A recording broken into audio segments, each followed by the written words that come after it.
Ice candy. Bili na kayo ng ice candy. 5 piso lang. Ikaw, bili ka ng ice candy sa akin. Masarap to.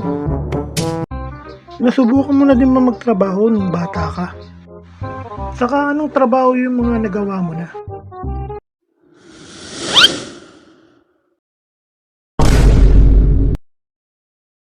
Oy, pwede mo bang damuhan yung bahay namin sa Sabado?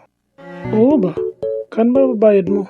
Pwede na pa yung 100. May pamputol naman sa bahay namin eh.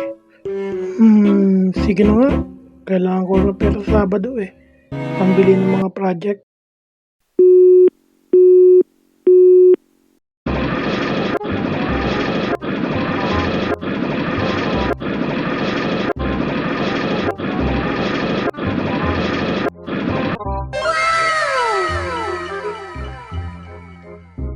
Oh, ano? Kukunin mo na ba yung bayad?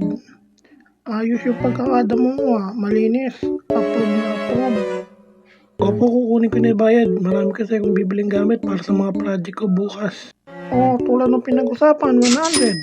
So, ulitin bata O sige po, salamat po.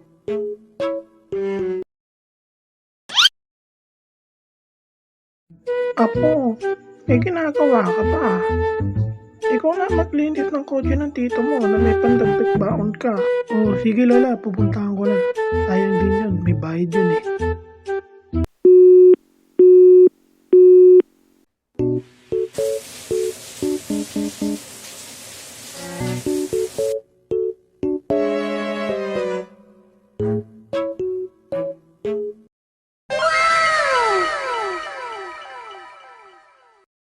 Yung kinita ko nung araw na yun, pinandadagdag ko sa baon ko. Tapos yung matitira, sinasama ko sa ipon ko. Hindi naman kasi araw-araw may magbibigay sa'yo ng trabaho. Saka iba rin kasi yung may ipon. Maraming salamat nga pala kung pinanood mo ang video na to.